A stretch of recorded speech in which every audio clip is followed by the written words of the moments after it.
Между тем, в Хандыге завершается строительство овощехранилища мощностью 500 тонн для хранения и отправки овощей в северные районы республики. О ходе строительства и об особенностях объекта расскажет Нина Ханарова.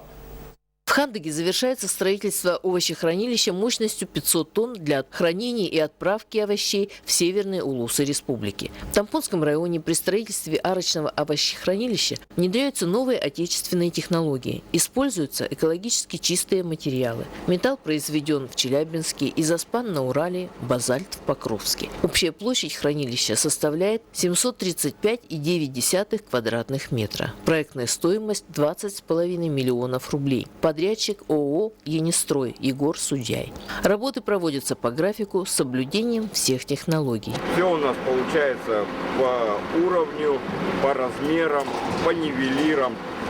Все делаем грамотно. Так что любая комиссия подойдет и никаких пререканий к нам не будет.